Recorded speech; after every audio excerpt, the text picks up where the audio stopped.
नेता प्रतिपक्ष तेजस्वी यादव के नेतृत्व में आज पटना में लोक भवन मार्च निकाला गया। हालांकि पुलिस की सख्ती के चलते मार्च को बीच रास्ते ही रोक दिया गया, पर राजधानी की सड़कों पर हाई वोल्टेज ड्रामा भी खूब दिखा।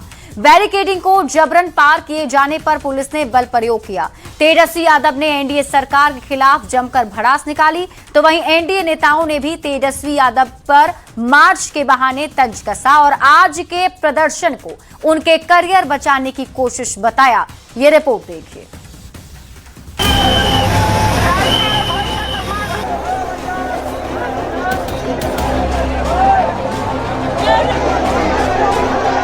पटना की सड़क पर प्रदर्शन और तिरंगे से पटी ये भीड़।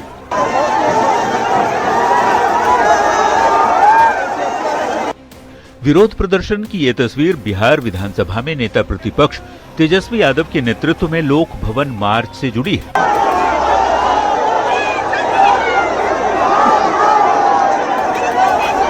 जैसे जैसे दिन चढ़ता गया, छात्र आंदोलन के दौरान AK-47 से फायरिंग के खिलाफ आरजेडी का लोक भवन मार्च तेज होता गया।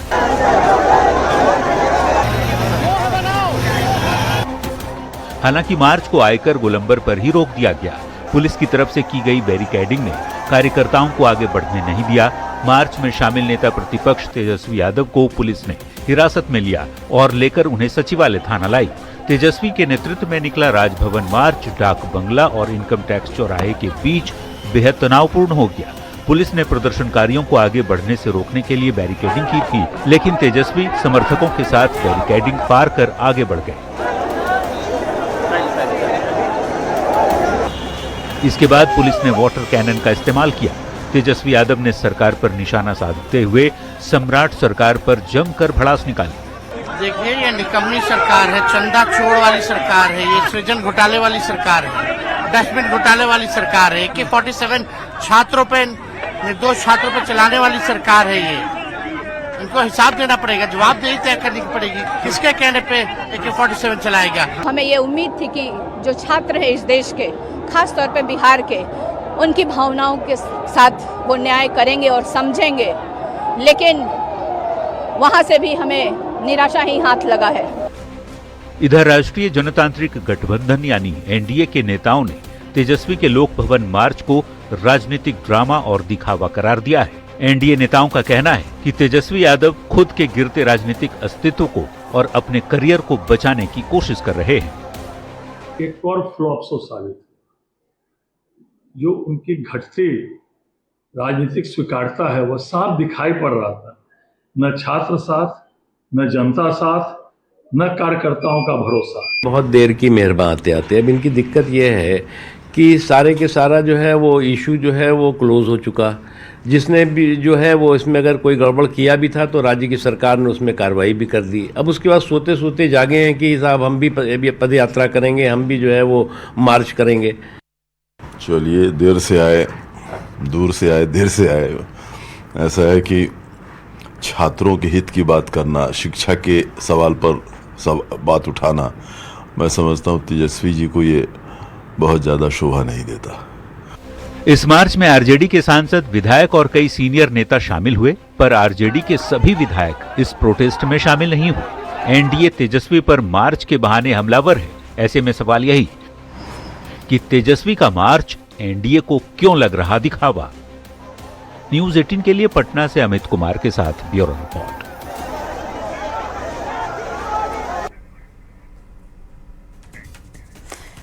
तेजस्वी यादव के लोक भवन मार्च पर बिहार की सियासत गरमाई हुई है। जेडीयू के मुख्य प्रवक्ता नीरज कुमार ने कहा, तेजस्वी के मार्च में काफी कम लोग आए थे। तेजस्वी यादव के मार्च में तिरंगे का अपमान किया गया। वहीं तेजस्वी यादव के मार्च पर कृषि मंत्री विजय सिन्हा ने कहा कि तेजस्वी देर से जागे हैं।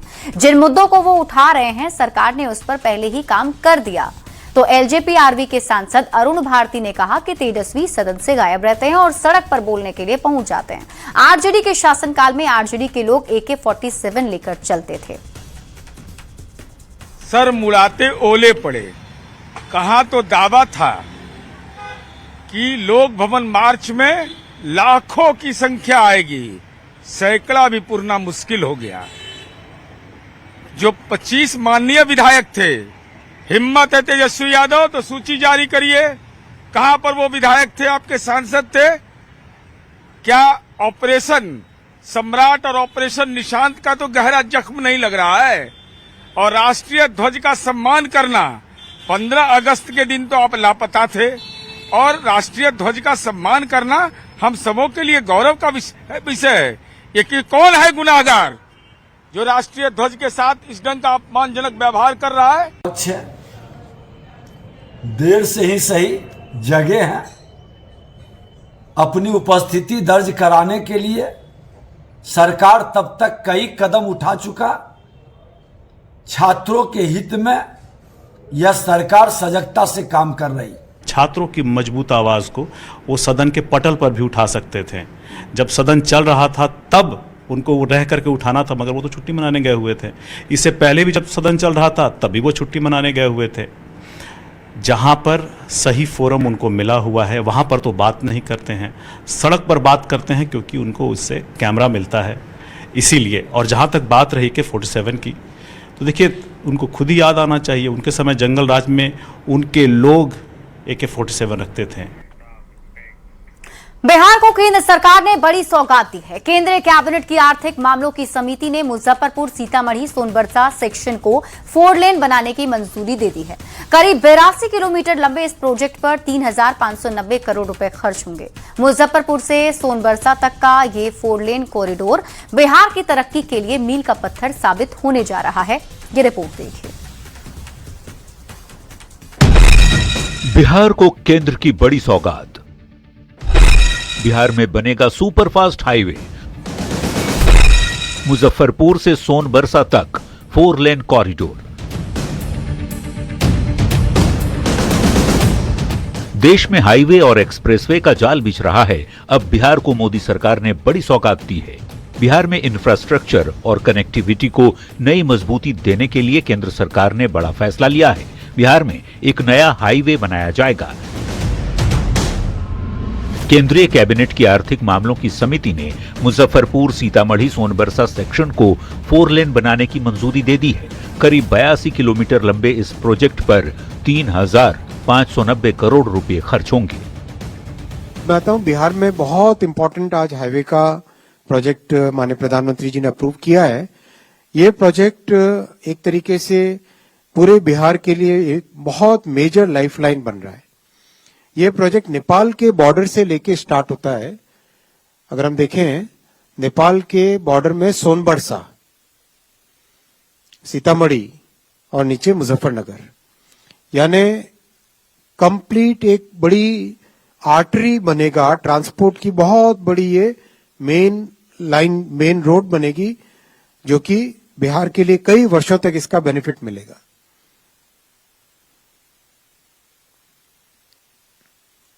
83 किलोमीटर का ब्राउनफील्ड प्रोजेक्ट है। एग्जिस्टिंग लाइन को अपग्रेड किया जाएगा 4 लेन हाईवे में, और 3,591 करोड़ रुपीस का इन्वेस्टमेंट इसमें होगा। इस हाईवे के बनने से मुजफ्फरपुर से भारत नेपाल सीमा के पास सोनबरसा तक सफर आसान और तेज होगा। मुजफ्फरपुर, मुकेशदपुर, रुन्नीसैदपुर, थुम्बा, जुर्मा, भुतही और सोनबरसा जैसे इलाकों में ट्रैफिक का दबाव भी कम होगा। इस प्रोजेक्ट से यात्रा का समय घटेगा, ईंधन की बचत होगी, सड़क सुरक्षा बेहतर होगी और बिहार में कारोबार के साथ ही रोजगार को बढ़ावा मिलेगा। हाईवे को 100 किलोमीटर प्रति घंटे की डिजाइन स्पीड के हिसाब से बनाया जाएगा, यानी हाईवे पर 100 किलोमीटर प्रति घंटे की रफ्तार से गाड़ियां दौड़ेंगी। हाईवे पर बीच में सीधे कट या क्रॉसिंग नहीं होगी, जिससे सफर ज्यादा सुरक्षित और तेज होगा। प्रोजेक्ट में 7 बड़े पुल, 3 रेलवे ओवरब्रिज और 2 फ्लाईओवर बनाए जाएंगे।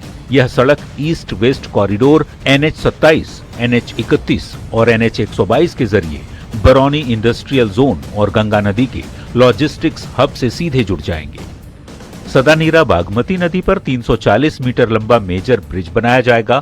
इस सड़क से नेपाल सीमा, मुजफ्फरपुर और सीतामढ़ी के बीच यात्री और माल ढुलाई आसान होगी। साथ ही उद्योग, कृषि और व्यापार को भी फायदा मिलेगा। इस हाईवे से धार्मिक पर्यटन और स्थानीय व्यापार को नए पंख लगेंगे। हाईवे से बौद्ध सर्किट, पुनौरा धाम और माता जानकी से जुड़े धार्मिक स्थलों की कनेक्टिविटी बेहतर होगी। इस 4 लेन परियोजना के पूरा होने से न केवल उत्तर बिहार के कई जिलों में ट्रैफिक जाम की गंभीर समस्या से राहत मिलेगी, बल्कि भारत नेपाल सीमा तक यात्रियों और माल ढुलाई की आवाजाही पहले से कहीं अधिक तेज और सुरक्षित भी हो जाएगी। इसके अलावा पीएम गति शक्ति नेशनल मास्टर प्लान के तहत यह प्रोजेक्ट बिहार के 5 इकोनॉमिक नोड्स, 4 सोशल नोड्स और मुजफ्फरपुर सीतामढ़ी रेलवे स्टेशनों जैसे लॉजिस्टिक नोड्स को भी जोड़ेगा। इससे स्थानीय किसानों के कृषि उत्पादों और औद्योगिक सामानों की सप्लाई चेन भी मजबूत होगी। मुजफ्फरपुर से सोनबरसा तक का ये 4 लेन कॉरिडोर बिहार की तरक्की के लिए मील का पत्थर साबित होने जा रहा है। न्यूज 18 के लिए दिल्ली से रवि सिंह की रिपोर्ट।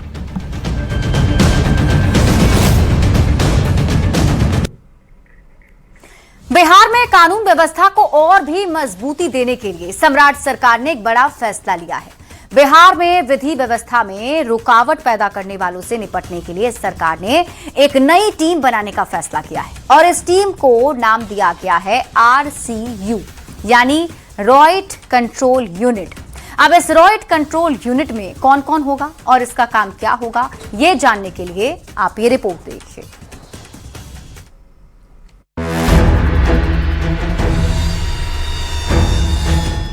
बिहार में कानून व्यवस्था को और मजबूत करने, भीड़ नियंत्रण और आपात स्थिति से निपटने के लिए बिहार सरकार दंगा निरोधी दस्ता यानी RCU का गठन करने जा रही है। पुलिस की कार्रवाई के बावजूद अगर भीड़ नियंत्रित नहीं होती है तो यह दल मौके पर पहुंचकर मोर्चा संभालेगा। जिला और अनुमंडल स्तर पर संवेदनशील इलाकों के साथ जरूरत के हिसाब से अन्य जगहों पर इनका इस्तेमाल किया जाएगा। अब जरा ये भी जान लीजिए कि इस नए दंगा निरोधी दस्ते की रूपरेखा क्या होगी। तो राज्य में कुल 49 RCU की कंपनियां तैनात होंगी। हर कंपनी में 3 प्लाटून होंगे। हर प्लाटून में 47 पुलिसकर्मी शामिल होंगे। आंसू गैस, लाठी और सशस्त्र दस्ता से ये लैस होगा। महिला पुलिसकर्मी और वायरलेस ऑपरेटर भी इसमें शामिल होंगे। मेडिकल और एम्बुलेंस टीम की भी व्यवस्था होगी।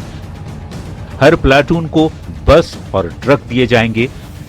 RCU को कुल 294 वाहन मिलेंगे। हर RCU को 1 महीने का विशेष प्रशिक्षण दिया जाएगा। RAPO मेरठ से ट्रेनर होंगे प्रशिक्षित। हर 3 महीने में रिफ्रेशर कोर्स भी किया जाएगा। DIG, IG स्तर पर मॉनिटरिंग की जाएगी। पर्व, त्योहार या हादसों के बाद अक्सर बेकाबू भीड़ को नियंत्रित करना स्थानीय पुलिस और सीमित संसाधनों के साथ मुश्किल हो जाता है। ऐसे में विशेष रूप से प्रशिक्षित RCU की टीम से स्थानीय पुलिस बल को भी मजबूती मिलेगी और विधि व्यवस्था को लागू करने में आसानी भी होगी। पटना से न्यूज 18 के लिए संवाददाता अमित कुमार की रिपोर्ट।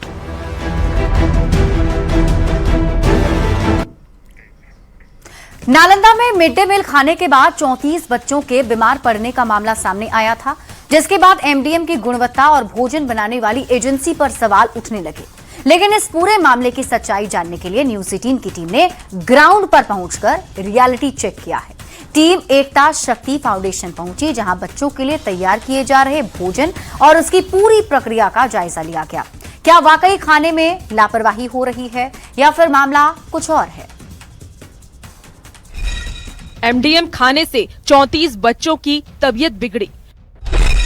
न्यूज 18 का MDM का रियलिटी चेक।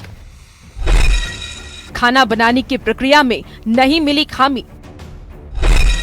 आपसी तालमेल का खामियाजा बच्चों को क्यों?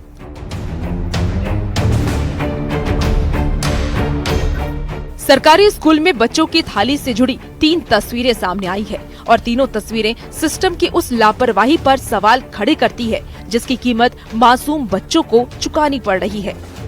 कहीं चावल में कीड़ा मिलने से बच्चों ने खाना फेंक दिया, कहीं छात्रावास में घटिया भोजन के खिलाफ छात्रों ने मोर्चा खोल दिया, तो कहीं मिड डे मील खाने के बाद बच्चे अस्पताल पहुंच गए। और आरोप है कि खाने में नमक की जगह सर्फ यानी कि डिटर्जेंट डाल दिया गया। इन आरोपों के बाद कई सवाल खड़े होने लगे। सवाल ये कि भोजन की गुणवत्ता की जांच में लापरवाही क्यों? रसोई की सफाई और सुरक्षा पर निगरानी कौन रखता है? रसोइया, शिक्षक और प्रधानाध्यापक में तालमेल क्यों नहीं? लापरवाही की जिम्मेदारी आखिर किसकी? इन तमाम सवालों का जवाब जानने के लिए जब न्यूज 18 की टीम ने पड़ताल शुरू किया तो सरकारी स्कूलों में खाना परोसने वाले एनजीओ के मैनेजर ने बड़ा खुलासा किया है और पूरा आरोप स्कूल प्रबंधन पर गढ़ दिया। एकता शक्ति फाउंडेशन के मैनेजर शशांक शेखर ने ये दावा किया कि रसोइया ने नमक की जगह सर्फ का इस्तेमाल किया। कुछ बच्चों ने खाने में नमक की मांग की, रसोइया ने नमक की जगह गलती से सर्फ डाल दिया। रसोइया नमक के जगह पर सर्फ चला दे दी। कुछ बच्चे को नमक कम लग रहा था, इसीलिए उसने नमक मांगा तो रसोइया सर्फ दे दी। सर्फ देने के बाद कुछ बच्चे बीमार पड़े। यह हमको समझ में नहीं आ रहा है कि हमारे एमडीएम और एनजीओ को दोनों को बार बार बदनाम करने की कोशिश की जा रही है। इन दावों के बीच नालंदा जिले के नूरसराय प्रखंड के परासी मिडिल स्कूल में दूसरे दिन भी ग्रामीणों ने जमकर हंगामा किया और स्कूल में दोषी पाए जाने वाले शिक्षकों और रसोइया पर कार्रवाई की मांग की। खाया उसका कुछ नहीं हो जाता। अब पाठा में नमक मांगा, उसने गलती से सरफ डला गया, वही सरफ पर सड़ गया बच्चे के खाना में, उल्टी करने लगा। आपका कई बच्चा यहाँ था? हमारे हाँ? यहाँ 5 बच्चा। 5 बच्चा? हाँ, खाना तो बिल्कुल ठीक है। तो यहाँ गड़बड़ हुआ है? यहाँ गड़बड़ हुआ। ऐसे में सवाल ये है कि अगर भोजन बनाने की प्रक्रिया में खामी नहीं है तो आखिर स्कूल पहुंचने के बाद व्यवस्था में चूक कहां हो रही है? क्या जिम्मेदार लोगों के बीच तालमेल की कमी बच्चों की सेहत पर भारी पड़ रही है?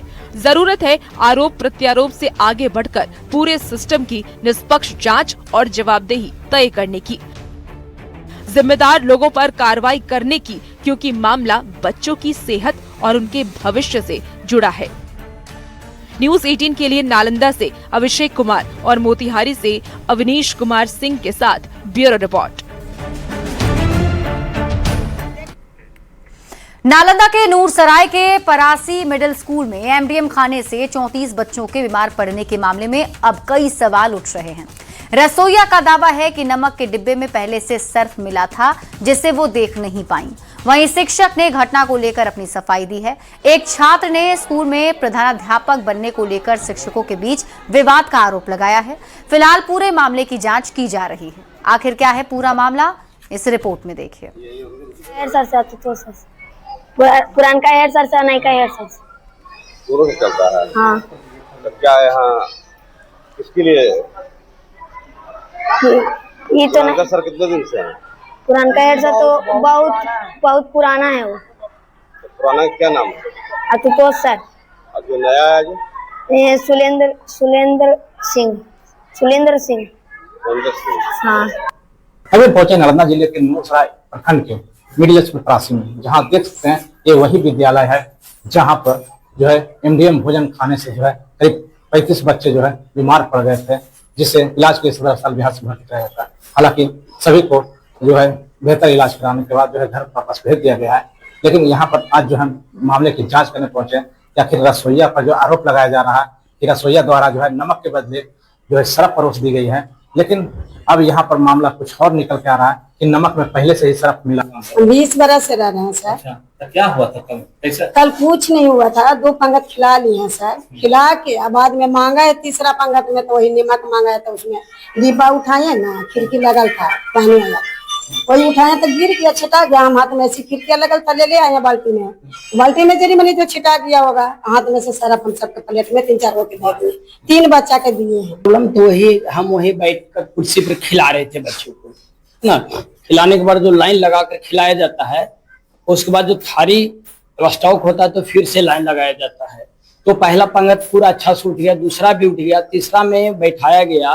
तो बैठाने के बाद कुछ बच्चे ने बोला कि नमक कम है, तो रसोइया ने ही वो ला करके परोसे, लेकिन वो नमक के जगह पर सर्फ निकल गया।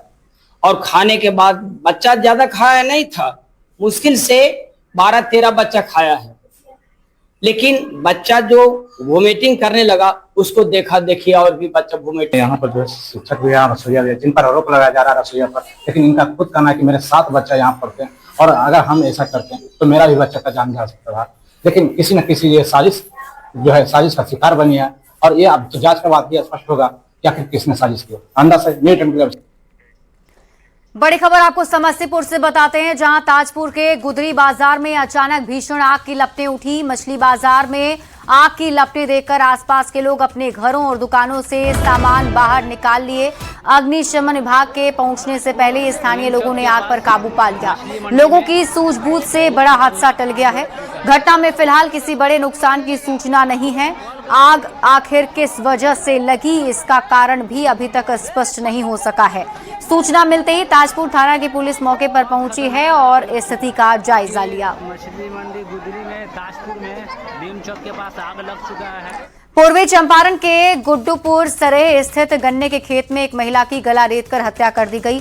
हत्याकांड से इलाके में सनसनी मच गई है। मृतका की पहचान नगमा खातून के रूप में हुई है। घटना की सूचना मिलते ही अरेराज डीएसपी और पुलिस बल मौके पर पहुंची। इसके बाद पुलिस ने शव को कब्जे में लेकर पोस्टमार्टम के लिए सदर अस्पताल भेज दिया।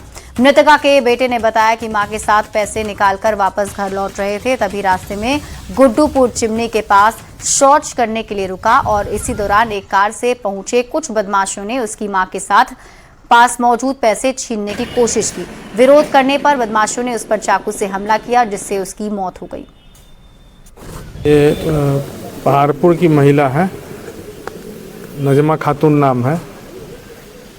किसी धारदार हथियार से इनकी हत्या की गई है और हर पहलू पर हम लोग जांच कर रहे हैं। इसका उद्भेदन तुरंत कर दिया जाएगा। बड़ी खबर दरभंगा से मिल रही है, जहां कमतौल थाना क्षेत्र में युवक की गोली मारकर हत्या कर दी गई। उसका लहूलुहान शव सड़क के किनारे झाड़ी से बरामद हुआ है। पुलिस के मुताबिक युवक को 3 गोलियां लगी हैं। परिजनों ने युवक के 4 दोस्तों पर हत्या का आरोप लगाया। पुलिस ने शव पोस्टमार्टम के लिए भेजकर एफएसएल जांच कराई है और सभी पहलुओं पर जांच जारी है। बुला के यहाँ से ले गया है कदम चौक, दवा लाने के लिए अपनी बच्चिया के लिए गया है। अपनी बाइक नहीं ले जाके उसी के बाइक से चला गया है। इसके बाद उससे हमारी बातचीत हुई है 8:17 पर। तो बोला है पापा मैं दवा लेके आ रहा हूँ। इसके बाद 9:45 बजे रात में हमको चौकीदार फ़ोन करता है ननू पासवान, ये आपके लड़का को गोली लगा हुआ है और चौड़ी में पड़ा हुआ। सरपंच के द्वारा सूचना मिला कि कोई कपार पर फुट गया है, गिरा हुआ है। कितने बजे में? 9 के लगभग रात्रि। हम गए देखे तो मरा हुआ था। मरा हुआ था? क्या कैसे मरा हुआ था? छुरी लेकर या गोली लगने से? गोली लगी हुई है। और इस बीच बड़ी खबर छपरा से मिल रही है, जहां पटना मुख्य मार्ग NH-19 पर तेज रफ्तार बाइक की टक्कर से बुजुर्ग महिला की मौत हो गई। घटना डोरीगंज थाना क्षेत्र में हुई है। हादसे में महिला की मौके पर ही मौत हो गई, जबकि बाइक सवार मौके से फरार हो गया। घटना की जानकारी मिलते ही परिजन और स्थानीय लोग मौके पर जुट गए। आक्रोशित लोगों ने छपरा पटना मुख्य मार्ग को जाम कर दिया और वरीय अधिकारियों को मौके पर बुलाने की मांग करने लगे।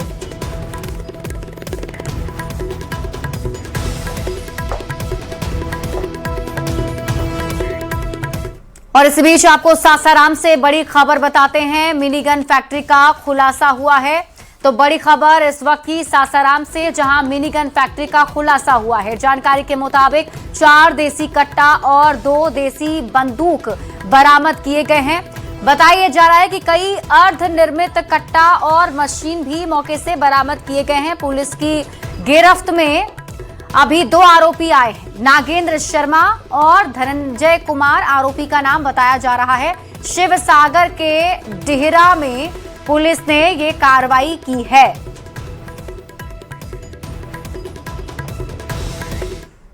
खबर लखीसराय से मिल रही है, जहां अशोक धाम मंदिर में हुए भगदड़ मामले की जांच तेज हो गई है। बिहार राज्य धार्मिक न्यास परिषद के सदस्य हेमराज राम के नेतृत्व में 3 सदस्यीय टीम अशोक धाम पहुंची। मौके का बारीकी से निरीक्षण किया। टीम ने मंदिर ट्रस्ट के सदस्यों से घटना की जानकारी भी ली। देखिए, जिस समय सुरक्षा व्यवस्था तो बिल्कुल ठीक ठाक था, कहीं कोई दिक्कत नहीं थी। चूँकि अगर सुरक्षा व्यवस्था अगर मुस्तैद नहीं होता तो जिस कदर भगदड़ मची, वो और अप्रिय घटना घट सकती थी जो बेकाबू हो सकता था, लेकिन प्रशासन की मुस्तैदी के कारण ही उस पर काबू पाया जा सका। देखिए, घटना अगर घटी है तो कुछ तो जो है से अव्यवस्था के कारण हुई होगी। अब जिस प्रकार का व्यवस्था होना चाहिए उस प्रकार का व्यवस्था नहीं हो सका है। आज धार्मिक न्यास परिषद से टीम आई थी जांच के लिए, वो जांच की है। अब उसके बाद उन्होंने जो है से सारे चीज़ों से जो है से अवगत होकर कर के पदाधिकारियों के साथ जो है से बात करके घटनास्थल का भी निरीक्षण किया है। उन्होंने देखा है किस वजह से किस कारण से हुआ है। अभी तत्कालिक तो उन्होंने कहा है कि किसी प्रकार का कोई जो है से चूक प्रशासन के तरफ से नजर नहीं आता है। और अब खबर भागलपुर से, जहां पिछले दिनों फर्जी आईएएस अधिकारी की गिरफ्तारी हुई थी, वहीं पटना में तैनात एसआई मनोज वर्मा पर लगातार ठगी करने के आरोप सामने आ रहे हैं। एसआई मनोज वर्मा पर आरोप है कि फर्जी सीआईडी डीएसपी बनकर लोगों से ठगी करते हैं। मनोज वर्मा पर आरोप है कि उन्होंने बिहार कृषि विश्वविद्यालय एनटीपीसी समेत अन्य विभागों में नौकरी दिलाने के नाम पर लोगों से लाखों रुपए ठगे हैं। अधिवक्ता राजीव सिंह का कहना है कि अब तक 6 से ज्यादा ठगी के मामले सामने आ चुके हैं। बांका और भागलपुर में उसके खिलाफ मामले दर्ज हैं। मामलों के बाद वे फरार हैं, जिनकी गिरफ्तारी के लिए भागलपुर पुलिस अब छापेमारी कर रही है। साथ ही पुलिस ने कहा कि जरूरत पड़ने पर कुर्की की कार्रवाई की जाएगी। इसके अलावा भी कई ऐसे मामले हैं जो कि एनटीपीसी में नौकरी दिलाने के नाम पर ये जो है कौशल कुमार जो है ये भागलपुर, सिकंदरपुर, मोजाहिदपुर के रहने वाले हैं। इनके से भी इनके पुत्र के नाम पर 2 लाख रुपया लिया है गया एनटीपीसी में नौकरी दिलाने के नाम पर, और ये अभी भी ये गिरोह का पर्दाफाश हो सकता है। इसमें बहुत सारे लोग सम्मिलित हैं जो कि भागलपुर पुलिस यदि अनुसंधान सही रूप से करे तो इसका मोबाइल, व्हाट्सएप, मैसेंजर यदि चेक करे तो बहुत सारे लोग अभी भी दर दर की ठोकरें खा रहे हैं और भागलपुर में ऐसे लोगों को इन्होंने ठगी का शिकार किया है। क्या मालूम पड़ा है, क्या डीएसपी है सचमुच या फिर क्या कुछ फर्जीवाड़ा है? नहीं, ऐसी भागलपुर में चूंकि बहुत दिन से सीआईडी डीएसपी बन के अपने आप को घूमते थे, लेकिन सच्चाई कुछ और है। सिर्फ बिहार पुलिस में इनकी नौकरी 89 में 89 में ये सिपाही पद पर नियुक्त हुए थे और इसको हम लोग सत्यापित भी किए हैं और वहाँ भी हमारी टीम छापामारी के लिए भी गई थी, गिरफ्तारी के लिए, तो वहाँ से फरार था। पटना पुलिस को भी इसमें जो है हम लोग जो है सूचित कर दिए हैं और पटना पुलिस का इसमें सहयोग भी मिल रहा है। और फिलहाल जो अभियुक्त है वो अपना मोबाइल वगैरह बंद करके जो है फरार है और हम लोग आगे की प्रक्रिया कर रहे हैं। जल्द से जल्द इसका जो है या तो गिरफ्तारी करेंगे, नहीं तो आगे हम लोग वारंट और इश्तिहार और कुर्की की जो प्रक्रिया होती है उसको संपन्न करके जो विधिक कार्रवाई है उसको संपन्न करेंगे। खबर गोपालगंज से है, जहां भ्रष्टाचार और पुलिस पद के दुरुपयोग का मामला सामने आया है। एसपी विनय तिवारी के निर्देश पर जादूपुर थाना अध्यक्ष अनिल राम समेत 4 लोगों को गिरफ्तार किया गया है। आरोपियों में 2 चौकीदार और 1 दलाल भी शामिल हैं, जिन्हें गिरफ्तार किया गया। शिकायत के बाद हुई जांच में सामने आया कि आरोपी पुलिसकर्मी निर्दोष लोगों को बिना एफआईआर करीब 36 घंटे तक थाने में रखते थे और छोड़ने के नाम पर पैसे लेने के आरोप भी लगा रहे हैं। थानाध्यक्ष और दोनों चौकीदारों को न्यायिक अभिरक्षा में भेजने के साथ निलंबन भी कर दिया गया है। एसपी विनय तिवारी ने कहा कि भ्रष्टाचार, रिश्वतखोरी और कानून के दुरुपयोग के मामलों में किसी को भी बख्शा नहीं जाएगा।